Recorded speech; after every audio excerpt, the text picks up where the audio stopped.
దేవుని పరిశుద్ధ నామానికి మహిమ కలుగును గాక. హల్లెలూయా. మన ప్రభువును ప్రియరక్షకుడైన యేసుక్రీస్తు శ్రేష్టమైన నామంలో నేటి సాయంకాల ఆరాధనకు కూడి వచ్చిన మీ అందరికీ కూడా నా హృదయపూర్వకమైన వందనాలు తెలియజేస్తా ఉన్నాను. దేవుని మహాకృపా కనికరాలను బట్టి దేవుడి రీతిగా సజీవుల సంఖ్యలో ఉంచి మరొక ప్రభు దినాన ఆయన సన్నిధిలో మనం కూడి ఉండటానికి ప్రభు సహాయము చేశారు. ఈ సమయంలో ఒక మాటను ధ్యానం చేసుకుందాం. రాజుల రెండవ గ్రంథము 5వ అధ్యాయము 14వ వచనాన్ని చదువుతూ ఉన్నాను, గమనించండి. అతడు పోయి దైవజనుడు చెప్పినట్లు యోర్దాను నదిలో 7 మారులు మునగగా అతని దేహము పసిపిల్ల దేహము వలెనై అతడు శుద్ధుడాయను. ప్రార్థన. మమ్ముల్ని అతి మిక్కిలిగా ప్రేమించిన మా ప్రియ పరలోకపు తండ్రి, ఈ సాయంకాల సమయంలో మీ పాద సన్నిధి చేరటానికి మీరు చూపిన కృపను బట్టి స్తుతిస్తూ ఉన్నాం. గడచిన కాలమంతా మీ రెక్కల నీడలో భద్రపరిచారు. క్షేమాన్ని సమృద్ధిని మా అందరికి అందించారయ్యా, వందనాలు. ఈ రీతిగా మీ సన్నిధిలో నిలవబడటానికి కృపనిచ్చారు. సమీప దూర ప్రాంతాల నుంచి మా ప్రియులైన వారిని నడిపించారు, స్తోత్రాలు. ఇంకనూ రావాల్సిన వారిని సకాలంలో తోడుకొని రమ్మని బతిమాలుకుంటూ ఉన్నాం. రాజా, మీ అద్భుత ఆశ్చర్య కార్యాలు మా మధ్యలోన జరిగించండి. వినగలిగిన చెవిని, గ్రహించే హృదయాన్ని మా అందరికీ ఇవ్వమని బతిమాలుకుంటూ ఉన్నాం. అల్పుడైన నన్ను మరుగు చేయండి, మీ ఆత్మచేత నింపి వాడుకోండి. సమస్తాన్ని మీ స్వాధీనంలో ఉంచుకోనండి. మీకే మహిమలు ఆరోపిస్తూ యేసయ్య పరిశుద్ధ నామంలో అడిగి వేడుకుంటున్నాము పరమ తండ్రి, ఆమేన్. దేవునికి స్తోత్రం. హల్లెలూయా. ప్రభునందు ప్రియ సహోదరి సహోదరులారా, చదవబడిన మాటలు చాలా శ్రద్ధగా గమనించండి. రాజుల 2వ గ్రంథము 5వ అధ్యాయము 14వ వచనం. అతడు పోయి దైవజనుడు చెప్పినట్లు యోర్దాను నదిలో 7 మారులు మునగగా అతని దేహము పసిపిల్ల దేహము వలెనై అతడు శుద్ధుడాయను. హల్లెలూయా. రాజుల 2వ గ్రంథము 5వ అధ్యాయం 1 నుంచి 27 వచనాలు కలిగిన వాక్య భాగంలో మనకి 4 వ్యక్తులు కనబడుతూ ఉన్నారు. ఒకటి నయమాను, రెండవది ఇశ్రాయేలు చిన్నది, మూడవదిగా ఎలీషా ప్రవక్త, నాలుగవది ప్రవక్త శిష్యుడైన గెహజీ. నయమాను చరిత్రనే మనం చూడగలిగితే సిరియా రాజు సైన్యాధిపతి అయిన నయమాను అనే ఒక వ్యక్తి సిరియా రాజు దగ్గర ఉన్నాడు. అతని చేత యెహోవా జయము కలుగు చేయుచుండెను గనుక అతడు తన యజమానుని దృష్టికి ఘనుడై దయ పొందిన వాడాయను. గమనించండి, చాలా గొప్ప పేరు ప్రఖ్యాతులు కలిగి ఉన్నాడు. మంచి రాజు దగ్గర గొప్ప పేరు ప్రఖ్యాతులు కలిగి ఉన్నట్లుగా మనం చూస్తూ ఉన్నాం. అయినప్పటికీ అతనికి ఉన్న లోపం ఏంటంటే అతను కుష్ఠరోగి. ఈ నయమాను కుష్ఠరోగం కలిగి మరి పాపి అయిన మానవునికి సాదృశ్యంగా ఉన్నాడు. గమనించండి, వాస్తవానికి నయమాను సేనాధిపతి, శత్రువుల మీద విజయాన్ని పొందినవాడు, కానీ కుష్ఠరోగి. నయమాను అనగా మనోహరమైన లేదా అందమైన అన్న మాటకు అర్థంగా ఉంది. అయితే గాని ఇతనిలో ఉన్న లోపం ఏంటంటే ఇతనికి ఒళ్ళంతా కూడా కుష్టు ఉంది. ఇది ప్రతి మానవుని పరిస్థితిని మనకు చూపిస్తూ ఉంది. మనిషి ఐశ్వర్యవంతుడు అవ్వచ్చు లేదా భిక్షగాడు అవ్వచ్చు, పండితుడు అవ్వచ్చు లేదా పామరుడు అవ్వచ్చు, స్త్రీ కానీ పురుషుడు కానీ, మరి ఏదేమైనప్పటికీ మనిషి జన్మతః పాపి. దేవుడు ఈ రీతిగా మాట్లాడుతూ ఉన్నాడు. ప్రతి వాడు నడినెత్తిని వ్యాధిని కలిగి ఉన్నాడు, ప్రతి వాని గుండె బలహీనమయ్యను, అరికాలు మొదలుకొని తల వరకు స్వస్థత కొంచెమైనా లేదు అని యెషయా గ్రంథం 1వ అధ్యాయం 5-6 వచనాల్లో మనం చూస్తూ ఉన్నాం. అందుకనే ఇతను సేనాధిపతి, రాజు దగ్గర మంచి పేరు ప్రఖ్యాతలు ఉన్నాయి, రాజ్యంలో మంచి పేరు ఉంది, ఒక గొప్ప గుర్తింపు ఉంది. అయినప్పటికీ అతను కుష్ఠరోగిగా మనకి కనబడుతూ ఉన్నాడు. కుష్ఠరోగి యొక్క లక్షణాలను మనం చూడగలిగితే లేవియా కాండము 13వ అధ్యాయం అంతా కూడా కుష్ఠ వ్యాధిని గురించిన కొన్ని లక్షణాలు అక్కడ మనకి కనబడుతూ ఉంటాయి. వాపు గాని పల్లము గాని అని రాయబడి ఉంటుంది మొదటి వచనంలో, అదే రీతిగా 20వ వచనంలో కూడా. లేవియా కాండము 13వ అధ్యాయము మొదటి వచనంలో 20వ వచనంలో మనం చూడగలిగితే, ఒకని దేహ చర్మమందు వాపు గాని చర్మము కంటే పల్లము గాని కనబడిన ఎడల, గమనించండి, వాపు గమనించండి అంటే శరీరానికి మించింది. అదే రీతిగా పల్లము శరీరం లోపల ఒక లోతుగా ఉండటం. వాపు దేవుడు మనల్ని చేయకూడదు అని చెప్పిన వాటిని మనం చేయటం ద్వారా ఒక రకమైన పాపాన్ని మనం చేస్తా ఉన్నాం. అంటే ఆజ్ఞను మీరతా ఉన్నాం. చెయ్యొద్దు అంటున్నాడు దేవుడు, కానీ మనం చేస్తా ఉన్నాం. దొంగిలొద్దు, వ్యభిచరించొద్దు, నరహత్య చెయ్యొద్దు అని దేవుడు మనకు ఆజ్ఞలు ఇచ్చాడు, కానీ మనం చేస్తా ఉన్నాం. ఏంటిది? మన అహంకారం, మన గర్వం.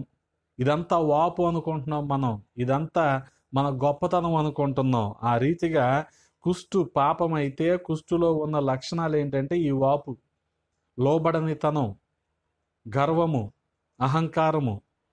అదే రీతిగా ఇతరుల పట్ల దురాభిమానాన్ని కలిగి ఉండటం.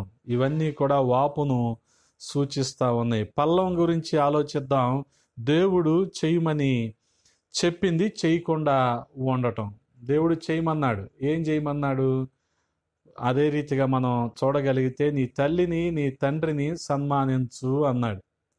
కానీ ఈ రోజున ఆ గౌరవ మర్యాదలు మనకి కనబడటం లేదు. గమనించండి. అదే రీతిగా నిన్ను వలే నీ పొరుగువాడిని ప్రేమించు అన్నాడు. మనం చేయటల్లా. ఆయన చెయ్యొద్దు అన్నది చేస్తున్నాం, ఆయన చెయ్యమన్నది మనం చేయకుండా ఉండిపోతున్నాం. చెయ్యొద్దు అన్నది చేయటం వాపైతే, మరి చెయ్యమని చెప్పి కూడా మనం చేయకుండా ఉండటం పల్లంగా మనం చూస్తూ ఉన్నాం. మరి కుష్టు పుండు తెల్లబారిన ఎడల అది కుష్టుగా మారిపోతూ ఉంటుంది, శాపగ్రస్తమైనది. అదే రీతిగా చూడగలిగితే 2వ రాజుల గ్రంథంలోని 5వ అధ్యాయము 27వ వచనంలో, నైమాను మంచు వలె తెల్లనైన కుష్ఠము కలిగి ఎలీషా ఎదుట నుండి బయటకు వెళ్ళెను అని రాయబడి ఉంటుంది. అంటే గమనించండి, కుష్టు ఉన్న చోట ఆ రకంగా తెల్లగా మరి తెల్లబారిపోద్ది, పొడ చూపినట్టు ఉంటుందన్నమాట. అంత మాత్రమే కాదు, కుష్టు ఉన్న చోట స్పర్శ ఉండదు. గమనించండి, స్పర్శ కోల్పోతాడు. ఈ పొడొస్తుంది, తెల్లని మచ్చ వస్తుంది, ఆ మచ్చ ప్రాంతంలో స్పర్శ కోల్పోతాడు మనిషి. అందుకనే పాపి అయిన మానవుడు మరి పాపంలోనే గర్విస్తూ ఉంటాడు, అతిశయిస్తూ ఉంటాడు. ఎంతమంది గద్దించినా రోషం రాదు, సిగ్గు రాదు, ఏ మాత్రం కూడా మార్పు ఉండదు. అంటే చలనం కోల్పోతాడు. నేను చేస్తుందే మంచిది, నేను ఇలాగే ఉంటాను, నన్ను ఎవరైనా గద్దించినా, నాకెవరైనా బుద్ధి చెప్పినా, నన్ను ఎవరైనా సలహాలు ఇచ్చినా నేను ఒప్పుకోను అనే ఒక చలనం లేని పరిస్థితి అన్నమాట. అందుకని త్రాగే వాళ్ళు ఏమనుకుంటారు? ఈ మద్యం తాగేవాళ్ళు, మత్తు పానీయాలు తాగే వాళ్ళు ఏమనుకుంటారు? నేను తాగకపోతే నా సమస్యలు నన్ను వేధిస్తాయి, కాబట్టి నేను తాగాల్సిందే అంటే ఏదో కారణం వెతుక్కుంటారు. అలాగే లంచాలు తీసుకునే వాళ్ళు ఏమంటారు? లంచం తీసుకోకపోతే నాకు గడవదండి అంటే వాళ్ళు చేస్తున్న దాన్ని సమర్థించుకుంటారు, కానీ తమను తాము పరిశీలించుకొని పవిత్రపరచుకోవటానికి ఇష్టపడరు. అదే రీతిగా కుష్టు వ్యాపిస్తూ ఉంటుంది, 2 విధాలుగా అది వ్యాపిస్తూ ఉంటుంది. అంటువ్యాధి కదా, అందుకని మరి అది ఉన్నవారికి, వారిని తాకిన వారికి కూడా అంటుకుంటూ ఉంటుంది. అలాగే వంశపారంపరంగా సంతతిలో, ఆ సంతానంలో లేకపోతే ఆ వంశంలో కుష్టు పురుగు రక్తంలో ఉంటుంది కాబట్టి అనువంశికంగా ఒకరి తర్వాత ఒకరికి ఆ కుష్టు లక్షణాలు ఖచ్చితంగా వస్తాయి. అందుకని గమనించండి, తల్లిదండ్రులు చేసిన అవిధేయతలు, వారు చేసిన పాపాలు, అవి పిల్లలు కూడా కొనసాగిస్తూ ఉంటారు. అందుకని కుష్టు వ్యాపిస్తూ ఉంటుంది. కుష్టు తెల్లగా ఉంటుంది. కుష్టు ఉన్నవారికి స్పర్శ ఉండదు. పాపి అయిన మానవుడు కూడా అలాగే ఉన్నాడు. వాపు కానీ పల్లం కానీ గమనించండి అలాగే తెల్లబారిపోయి ఉంటుంది.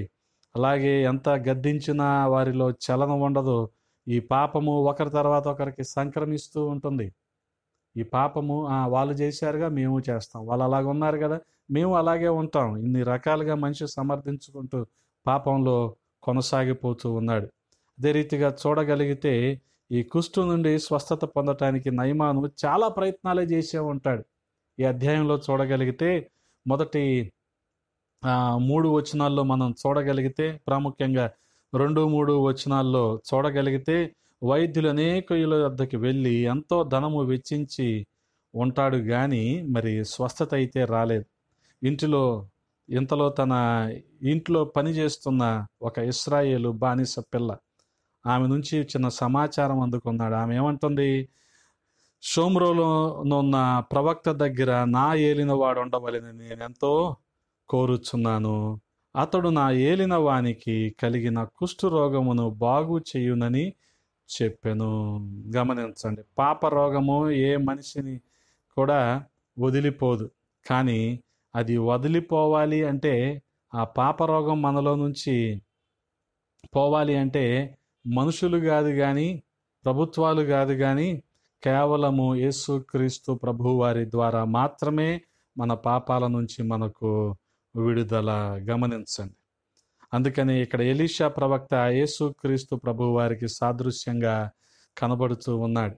అందుకని యెషయా గ్రంథంలో రాయబడి ఉంటుంది కదా, 53వ అధ్యాయము 5వ వచనంలో, అతడు పొందిన దెబ్బల చేత మనకు స్వస్థత కలుగుచున్నది అంటున్నాడు.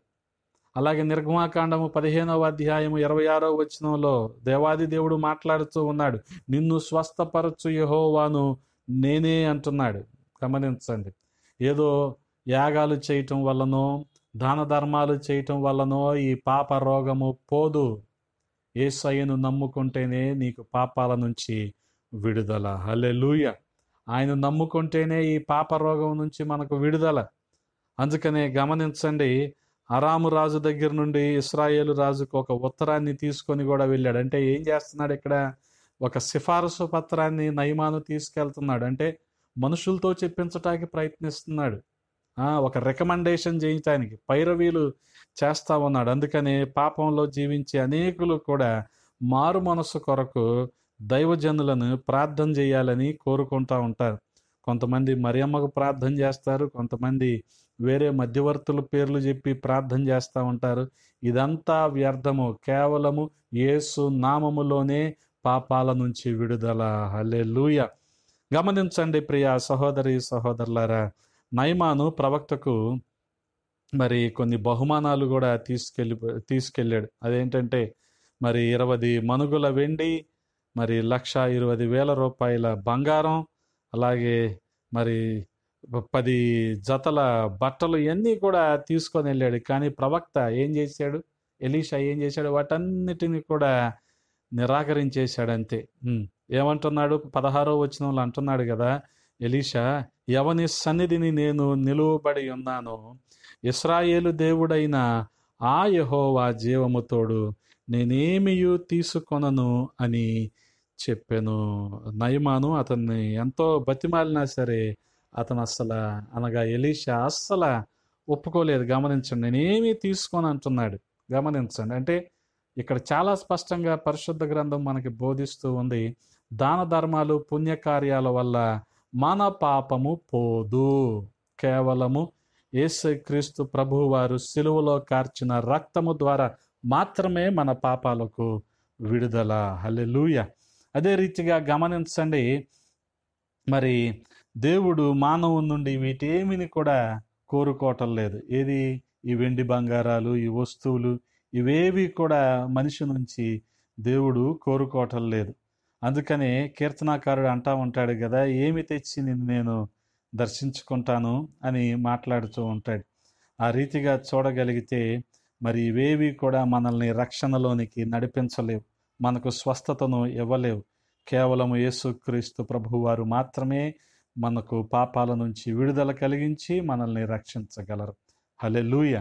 గమనించండి, అదే రీతిగా మరి ఎలీషా నయమానుకు చూపిన స్వస్థత మార్గం ఏంటంటే, నయమాను చాలా ఉద్దేశించాడు, చాలా ఊహించాడు. ఏమని, ఇలా నా మీద చేయి వేస్తాడేమో, అలాగా చెయ్యాడించి నన్ను మరి స్వస్థపరుస్తాడేమో అనుకుంటే నయమాను ఒకటే మాట చెప్పాడు, మరి నువ్వు వెళ్ళి యోర్దాను నదిలో 7 సార్లు మునిగయ్యా, నీ ఒళ్ళు బాగైపోయి నువ్వు శుద్ధుడు అయిపోతావు అంటే ఆయనకు కూడా కొంత ఆయాసం కలిగింది. ఏంటంటే మరి అంటే ఒక ఉన్నతమైన పరిస్థితుల్లోంచి వచ్చాడుగా, కొన్ని అభ్యంతరాలు ఉంటాయి మనుషులకి, గమనించండి. ఇహలోకంలో కొన్ని గుర్తింపులు, కొన్ని గౌరవాల్లో కొనసాగుతున్న వారికి ప్రభువుని నమ్ముకోవటానికి, ప్రభువు మాటకు విధేయత చూపించటానికి కొన్ని అభ్యంతరాలు ఉంటాయి. అదేంటంటే మరి మొట్టమొదటి గీతంలో అతిశయం మనం చూస్తూ ఉన్నాం. సిరియా దేశపు సైన్యాధ్యక్షుడిని నేను వచ్చాను, మరి ఎలీషా ఎంతసేపటికి బయటికి రాడేంటి, మర్యాదగా మరి వచ్చి నన్ను మర్యాదపూర్వకంగా కలుసుకోవాలి కదా, ఇటువంటి అతిశయం వచ్చేసింది ఆయనలో.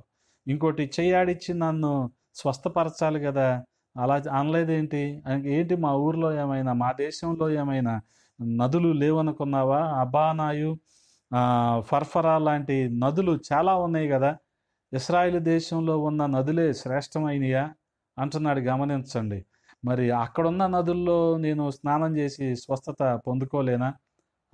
గమనించండి, దమస్కులో నదుల పేర్లు చెప్తున్నాడు. అబానా నది, అదేమో రాళ్లతో నిండిపోయింది, మరి చాలా నీళ్లు పరిశుభ్రంగా కనిపించే నది అది. అలాగే ఫర్ఫరా నది, అది నీరు చాలా వేగంగా ప్రవహించే నది. అంటే గమనించండి, పాపి ఈ రోజున రక్షించబడకపోవటానికి కలిగిన కారణం ఏంటంటే దేవుని మార్గంలోకి రాకపోవటం, దేవుని మాటలకు విధేయత చూపించకపోవటం. మతాచారాల్లోనే ఉంటున్నారు ఈ రోజున. దానికంటే గొప్పదా, దీనికంటే గొప్పదా, మేము ఇది, ఈ మాటలు చెప్పుకుంటా ఉండిపోతున్నారు. యోహాను సువార్త 4వ అధ్యాయంలో కూడా, అమ్మా నేను ఇచ్చే నీళ్ళు తాగితే నువ్వు ఎప్పుడు కూడా దాహం అవదమ్మా నీకు అని యేసయ్య సమరయ స్త్రీతో అంటే, ఈ బావి మాకు తవ్విచ్చాడయ్యా యాకోబు కంటే నువ్వు గొప్పోడివా, ఇంకేం చెప్పాలా ఆమెకి? అందుకనే గమనించండి, ఈరోజు కూడా మనుషులు అలాగే ఉండిపోయారు. ప్రభు గురించి మాట్లాడుతూ ఉంటే, సువార్తను ప్రకటిస్తూ ఉంటే మనుషులకు కోపం వస్తూ ఉంది. కారణం ఏంటో తెలుసా? వాక్యానికి లోబడే మనస్సు వారిలో లేక. ఇంతలో మరి నయమాను దాసుడు ఒక అతను వచ్చి అంటున్నాడు, అయ్యా ప్రవక్త మరి ఒక గొప్ప కార్యం చేయదలుచుకున్నాడు, మరి ఆయన చెప్పింది చేస్తే నీకు స్వస్థత వస్తుందయ్యా, ఆయన చెప్పినట్టు చెయ్యి, స్నానం చేసి శుద్ధుడు అన్నాడు. అది మంచిదే కదా, ఆ రకంగా చేద్దామంటే గమనించండి, నయమానులో ఉన్న గర్వము మరి విధేయత చూపించలేకపోవటానికి కారణమైపోయింది. అందుకని మరి హెచ్చరికను అంగీకరించి ప్రవక్త చెప్పినట్లు చెయ్యయ్యా అదంటే అప్పుడు నయమాను చేయటానికి సర్లే, చాలా ప్రయత్నాలు చేశాం కదా, చాలామంది వైద్యుల దగ్గరికి వెళ్ళాం, చాలా ఖర్చు పెట్టాం, ఇది కూడా చేసి చూద్దాం అనుకున్నాడేమో. ఆ రకంగా గమనించగలిగితే నయమాను ఇప్పుడు శుద్ధుడు అవటానికి సిద్ధంగా ఉన్నాడు. ప్రవక్త దగ్గరికి వచ్చాడు. ఎలీషా మరి చెప్పాను కదా, రక్షకుడైన యేసుక్రీస్తు ప్రభువు వారికి సాదృశ్యంగా ఉన్నాడు. యేసుక్రీస్తు ప్రభువారు పాపుల రక్షకుడు, మరి ఎలీషా అనగా యెహోవాయే రక్షణ. ఆ రీతిగా మరి ప్రవక్త మాటల యందు విశ్వాసం ఉంచినప్పుడు, అంటే గమనించండి, దేవుని మాటల యందు విశ్వాసం ఉంచినప్పుడు మనిషి స్వస్థతను పొందుకుంటాడు. ఆ రీతిగా మరి మన మలిన వస్త్రాలు లేదా మన పాప పరిస్థితి అంతను తీసివేసుకొని మనం దేవునిలో నీతిమంతులు కావలసిన అవసరత ఉంది. ఇప్పుడు మరి మనకి చరిత్రలో హిట్లర్ను చూస్తే, హిట్లర్కి కూడా చేతికి కొంత ఎలర్జీ ఉండిన కారణంగా ఎప్పుడు హిట్లర్ తన చేతులను బయట పెట్టేవాడు కాదు, అయితే గ్లౌజుల్లో పెట్టి చూపించేవాడు, లేదా తన జేబుల్లోనే చేతులు ఉంచుకునేవాడు. మరి ఇప్పుడు ఇక్కడ నదిలో మునగాలంటే ఇప్పుడు నయమాను కూడా చేయాల్సిందేంటి?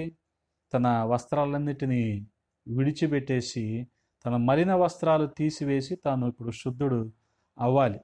అప్పుడు ఏం జరుగుతుంది? తన కుష్టంతా కూడా బయటపడుతుంది. అంటే వాస్తవానికి ఇప్పుడు తన పాపాన్ని ఏం చేస్తున్నాడు? పాపం అంటే కుష్టు అని మాట్లాడుకుంటున్నాం కదా, ఇప్పుడు కుష్టు బయటపడిందంటే ఇప్పుడు తన పాపము బయటపడతా ఉంది. తన పాపాన్ని ఏం చేస్తున్నాడు? ఒప్పుకుంటున్నాడు. హల్లెలూయా. అందుకనే సామెతల గ్రంథంలో రాయబడి ఉంటుంది కదా, అతిక్రమములు దాచిపెట్టువాడు వర్ధిల్లడు, వాటిని ఒప్పుకొని విడిచిపెట్టువాడు కనికరం పొందుకుంటాడు. ఆ రీతిగా ప్రియ సహోదరి సహోదరులారా, యోర్దాను నదిలో మునిగాడు, అనగా క్రీస్తు రక్తంలో మునిగాడు. యేసుక్రీస్తు ప్రభువు వారి రక్తము ప్రతి పాపిని కూడా పవిత్రులుగా చేస్తుందని యోహాను మొదటి పత్రికలో మొదటి అధ్యాయము 9వ వచనంలో మనం చూస్తూ ఉన్నాం. ఎన్నిసార్లు మునగమన్నాడు? 7 సార్లు. 7 అన్న సంఖ్య పరిపూర్ణతను మనకు సూచిస్తూ ఉంది. ఆ రకంగా మరి 14వ వచనంలో శుద్ధుడయ్యాడు, అతని దేహం అంతా కూడా పసిపిల్ల దేహంలాగా మారిపోయింది. అంటే అతనికి ఏమొచ్చిందంటే ఇప్పుడు ఒక నూతనమైన సరికొత్త అనుభవం ఇప్పుడు తను ఎదుర్కొంటా ఉన్నాడు. అందుకని ఎవడైనా క్రీస్తునందు జన్మిస్తే వాడు నూతన సృష్టి. ఇదిగో పాతవి గతించిపోయెను, సమస్తము క్రొత్తవాయను. ఇదిగో ఆ పాత శరీరం, ఆ కుష్ఠరోగం అంతా పోయింది. ఇప్పుడు క్రొత్తగా పసిపిల్లవాని దేహం వచ్చింది నయమానికి. అందుకనే ఒక రక్షణ అనుభవాన్ని పొందుకున్నాడు, జీవితంలో ఆనందాన్ని పొందుకున్నాడు. తిరిగి వచ్చి గమనించండి, ఒక మంచి మాదిరి చూపిస్తూ ఉన్నాడు నయమాను మనందరికీ. అయిపోయిందిలే, నేను శుద్ధుడైపోయాను, వెళ్ళి మా దేశంలో మా రాజుగారి దగ్గర కనిపించి ఇదిగోండి చూడండి నేను బాగున్నాను అని ఫిట్నెస్ సర్టిఫికేట్ కోసం వెళ్ళాడా? వెళ్ళలా. ఏం చేస్తున్నాడు? ఇక్కడికి వచ్చి తిరిగి వచ్చి ఎలీషా దగ్గర నిలబడుతున్నాడు. 15వ వచనంలో చాలా వినయంతో నిలబడుతున్నాడు. ఇది విశ్వాసికి ఉండాల్సిన లక్షణం. గమనించండి. ఏదో సమస్యల్లో ఉంటేనేమో చాలా వినయం, చాలా దీనత్వం, తగ్గింపు అన్నీ వచ్చేస్తాయి. కాస్త 5 ఏళ్ళు నోట్లోకి వెళ్ళేసరికి ఎలా ఉంటుంది పరిస్థితి? అబ్బా దేవుడు ఎవరండి, మందిరం ఏంటండి, ఎంత నారెక్కల కష్టం అయితే దేవుడు ఏం చేశాడు మాకు, ఇటువంటి మాటలన్నీ మాట్లాడుతూ ఉంటారు. అందుకని గమనించండి, తన మెరుగైన పరిస్థితిని బట్టి తిరిగి వచ్చి దైవజనుడికి కనపరుచుకుంటున్నాడు. ఒక అనుభవ సాక్ష్యాన్ని చెప్తున్నాడు. ఇశ్రాయేలీలోనున్న దేవుడు తప్ప లోకమంతటిలో మరొక దేవుడు లేడు అని నేను ఎరుగుదును, నాకు తెలుసు, నేను ఎరుగుదును. ఎందుకని? అనుభవపూర్వకంగా తెలుసుకున్నాడు. ఇటువంటి సాక్ష్యాన్ని చెప్తా ఉన్నాడు. గమనించండి. అందుకని ఆకాశం క్రింద కానీ, మరి ఏ నామంలో, భూమి మీద కానీ ఆకాశంలో కానీ ఏ నామంలో కూడా రక్షణ మనము పొందుకోలేం కదా. అందుకని ఆ తర్వాత అతను అనుభవ సాక్ష్యం చెప్పాడు. ఆ తర్వాత ఏం చేస్తున్నాడు? ఆరాధిస్తూ ఉన్నాడు. ఏమంటున్నాడు ఆ తర్వాత వచనాల్లో? యెహోవాకు తప్ప దహన బలి అయినను మరి ఏ బలి అయినను ఇతర దేవతలకు నేను అర్పించను అంటున్నాడు. ఆరాధిస్తున్నాడు. గమనించండి. అలాగే ఒక ప్రత్యేకత కలిగి ఉన్నాడు. ఉద్యోగ సంబంధమైన చిక్కుల నుంచి తనను తాను భద్రపరుచుకున్నాడు, తప్పించుకున్నాడు. మరి రాజు రిమోను గుడిలో మ్రొక్కినప్పుడు రాజుతో నయమాను మోకరించవలసి వచ్చినప్పుడు ఆ దోషం అతను తగలకుండా 2 కంచరగాడిదలు మోయు మట్టి నీ దాసునికి అప్పగించకూడదా అని రిమోను గుడిలో తాను మోకరించిన చోట ఆ మట్టి వేసి అక్కడే ఉన్నాడు. గమనించండి. అంటే తనను తాను ప్రత్యేకించుకున్నాడు. ఇక విగ్రహారాధన జోలికి వెళ్ళటం లేదు. అంత మాత్రమే కాదు, మరి కృతజ్ఞతతో ఎలీషాకు బహుమానము ఇవ్వాలనుకున్నాడు. కానీ ఎలీషా యెహోవా ప్రవక్తనైన నేను, యెహోవా తోడు, ఇశ్రాయేలు దేవుడైన యెహోవా తోడు నేనేమి తీసుకోను అంటున్నాడు. అందుకని దేవుని సేవతో డబ్బును ఎప్పుడు కూడా కలపకూడదు. అలా చేసి స్వస్థత వరం కలిగిన అనేకులు కూడా పడిపోయారు. గమనించండి. ఇదిగో నీకు స్వస్థత వచ్చింది కదా, నువ్వేం చేస్తావు, నువ్వేమిస్తావు అని అడిగే వాళ్ళు అనేకులు కూడా పడిపోయారంటే గమనించండి. దేవుడు నీకు స్వస్థత వరాన్ని ఇచ్చాడనుకో, నీకు ప్రవచన వరాన్ని ఇచ్చాడనుకో, దాన్ని నువ్వు అమ్ముకుంటే నీకంటే భ్రష్టుడు ఇంకోడు ఉండడు. చాలా ఖచ్చితంగా చెప్తున్నాను ఈ మాట. ఉచితంగా వచ్చింది నువ్వు ఉచితంగా ఇవ్వాలంతే, అంతే తప్ప నువ్వు ఏది కూడా ఆశించటానికి వీలు లేదు. గమనించండి. అందుకని స్వస్థత వరం కలిగిన అనేకులు కూడా పడిపోయారు. ఆ ఈవులు ఇచ్చిన యేసుక్రీస్తు ప్రభువు వారిని విడిచిపెట్టేశారు. ఇంకేం వస్తుందో మాకు, ఇంకేమేమి లోకపరంగా మాకు కలిసి వస్తాయో అని చెప్పి వీటి వెంటే పరిగెట్టడం మొదలు పెడుతున్నారు. అందుకని యెహోవా నాకు చేసిన ఉపకారములన్నిటికీ నేను ఆయనకేమి చెల్లింతును, రక్షణ పాత్ర చేతితో పుచ్చుకొని యెహోవా నామమున ప్రార్థన చేసేదను, యెహోవాకు నా మ్రొక్కుబడి చెల్లించెదను, ఆయన ప్రజలందరి ఎదుటనే చెల్లించెదను అంటున్నాడు దావీదు మహారాజు. గమనించండి, 116వ కీర్తనలు. అంత మాత్రమే కాదు, ఆత్మలో శాంతి సమాధానాలు పొందుకున్నాడు. 19వ వచనం చదువుదామా? ఎలీషా నెమ్మది కలిగి పొమ్మ, నేను ఇంకెంతకు మించి ఏం అవసరం జీవితంలో కదా. డబ్బులు విస్తారంగా ఉండి నీకు సమాధానం లేకపోతే, నిద్ర పట్టలేనంత మరి ఒత్తిడి, నిద్ర పట్టలేనంత టెన్షన్లు నీకుంటే ఏంటి ఉపయోగం నువ్వు డబ్బు సంపాదించి కదా. కానీ ఇప్పుడు ఏం పొందుకున్నాడు నయమాను అంటే? శాంతి సమాధానాలు పొందుకున్నాడు, నెమ్మది కలిగిల్లు అంటున్నాడు. అంతే ప్రవక్త. ఇక ప్రవక్త మాట చెప్పున అలాగా జరిగిపోయింది. కాబట్టి ప్రియ సహోదరి సహోదరులారా, కుష్ఠరోగి సమాజానికి పాలయానికి వెలుపల ఎలాగ ఉండాలో మనం కూడా మరి పాపమును బట్టి పరలోకానికి వెలుపల ఉండవలసిన వారం.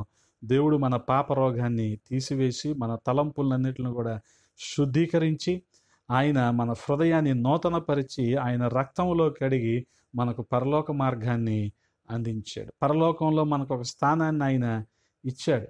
అలాగే ఇప్పుడు మరి నయమాను తన కుష్టుని పోగొట్టుకొని ఒక నూతన జీవితాన్ని ఎలాగైతే పొందుకున్నాడో, దేవుడు ప్రతి వ్యక్తిని కూడా ఈ లోకంలో నుంచి, పాపంలో నుంచి విడిపించి మరి ఒక నూతన జీవితాన్ని ఇచ్చాడు. అందుకనే నేడే రక్షణ దినం, ఇదే మిక్కిలి అనుకూల సమయం. కాబట్టి రక్షించబడవలసిన వారు ఇక ఏమాత్రం కూడా ఆలస్యం చేయదు. రేపు చూద్దాం, ఎల్లుండి చూద్దాం, మరి పిల్లల పెళ్ళిళ్ళు అయ్యాక చూద్దాం, లేకపోతే పలానాది అయ్యాక చూద్దాం, అప్పుడే మతంలో దిగటం ఎందుకు, ఈ మాటలు మాట్లాడకూడదు ఇంకా. అందుకని గమనించండి, ఈరోజే ఆయన యందు విశ్వాసం ఉంచండి. నీ హృదయాన్ని తెరువు, ఆయన యందు విశ్వాసం ఉంచు. యేసు రక్తంలో మునుగు, నువ్వు కొత్త జీవితాన్ని పొందుకుంటావు. ఒక నూతన జన్మ పొందుకున్న అనుభవంలోనికి నువ్వు వస్తావు. కాబట్టి ఆ రీతిగా సంతోషంతో మరి సమాధానము కలిగి ప్రాంతాన్ని నువ్వు విడిచి వెళ్ళాలి. ఎలాగైతే నెమ్మది కలిగి వెళ్ళు అని ఎలీషా ప్రవక్త నయమానును అన్నాడో, పాపం నుంచి విడుదల పొందినప్పుడు ప్రతి మనిషి కూడా సంతోషం కలిగి వెళ్తాడన్నమాట. అది చెప్పనాశక్యమైన సంతోషం. హల్లెలూయా. కాబట్టి ప్రియ సహోదరి సహోదరులారా, ఇటువంటి నూతన జన్మ అనుభవాన్ని ప్రతి ఒక్కరూ కూడా కలిగి ఉండాలని ఆ ప్రభువు కోరుకుంటూ ఉన్నారు. కాబట్టి ఈ సమయంలో చిన్న ప్రార్థన చేసుకుందాం. విన్న మాటలను బట్టి చిన్న ప్రార్థన చేసుకుందాం. ప్రభువు ఈ రాత్రికాల సమయంలో మనతో మాట్లాడిన విధానాన్ని బట్టి, ఆయన వాక్యరీతిగా మనల్ని దర్శించిన విధానాన్ని బట్టి ప్రతి ఒక్కరము కూడా చిన్న ప్రార్థన చేసుకుందాం. ప్రభువా, ఇంతకాలం ఆయనకు నువ్వు దూరంగా ఉండి, ఆయనకి నీ హృదయాన్ని ఇవ్వకుండా ఈ లోకంలో ఉన్నట్లయితే ఒకసారి ఒక తీర్మానం చేసుకో. ఈ రాత్రికాల సమయంలో, ప్రభువా, నా విధేయతలను మన్నించండి అయ్యా, నా పాపాన్ని నేను ఒప్పుకుంటున్నానయ్యా, నా అతిక్రమాలు నాకు దూరపరచండి అయ్యా, నా దోషాలను ప్రభా ఇకెన్నడూ నేను చేయనయ్యా, ఇకెన్నడూ అటువంటి తప్పు చేయనయ్యా, తాగుడికి, వ్యభిచారానికి, జోదానికి దూరంగా ఉంటానయ్యా అని గనక నువ్వు నోరు తెరిచి ప్రభు సన్నిధిలో ఒప్పుకోగలిగితే, ప్రియ సహోదరుడు, ఆయన నమ్మదగిన వాడు, ఆయన అన్యాయస్తుడు కాదు. నీ తీర్మానాన్ని ఆయన స్థిరపరుస్తాడు. నీకు ఒక నూతనమైన జన్మనిస్తాడు, నీకు ఒక నూతనమైన జీవితాన్ని ఇస్తాడు. శాంతి సమాధానాలతో నిన్ను, నీ కుటుంబాన్ని నింపాలని ఆ దేవాది దేవుడు ఆశపడుతూ ఉన్నాడు. ప్రతి ఒక్కరం కూడా ప్రార్థనలో కొనసాగుదాం. పరిశుద్ధుడా, ప్రేమ కలిగిన తండ్రి, సాయంకాల సమయంలో కొద్ది మాటలు ధ్యానించడానికి మీరు చూపిన కృపను బట్టి స్తోత్రాలు. రాజా, నయమాను ఏ రీతిగా కుష్టు చేత బాధపడుతూ ప్రవక్త దగ్గరికి వచ్చాక స్వస్థత పొందాడో, పాపం అనే కాడి క్రింద మగ్గిపోతూ మనిషి కూడా నాయన మరి ఈ లోకంలో అనేక రీతులుగా వ్యసన పడిపోతూ ఉన్నాడు, కానీ విడుదల లేదు. ఆ రీతిగా మీరు మీ ప్రియ కుమారుడైన యేసుక్రీస్తు ప్రభువు వారిని మా అందరి కోసం ఈ లోకానికి పంపించి, మా అందరి పాపాల నిమిత్తం కలువరి శిలువ మీద బలి అయ్యి, ఆ రక్తము ద్వారా మేము స్వస్థతను, ఆ రక్తము ద్వారా మేము రక్షణను, మా పాపాల నుంచి విడుదలను మేము పొందుకొని ఉన్నామయ్యా. మీకు వందనాలు. రక్షణ లేని వారికి రక్షణ భాగ్యాన్ని దయచేయండి. ప్రతి ఒక్కరిని ప్రభా మీ పరలోకానికి వారసులుగా చేయమని బతిమాలుకుంటూ ఉన్నాం. విన్న మాటలు మా హృదయంలో భద్రపరచండి, నీరు కట్టి ఫలింపచేయండి. మీకే మహిమలు ఆరోపిస్తూ ఉన్నాం. విన్న మాటలు మా హృదయంలో నాటండి, అవి ఫలింపులోనికి తీసుకొని రండి. దుష్టుడు ఎత్తుకుపోకుండా సహాయము చేయండి. సమస్త ఘనతా మహిమలు మీకే ఆరోపిస్తూ యేసయ్య పరిశుద్ధ నామంలో అడిగి వేడుకుంటున్నాము పరమ తండ్రి. ఆమేన్.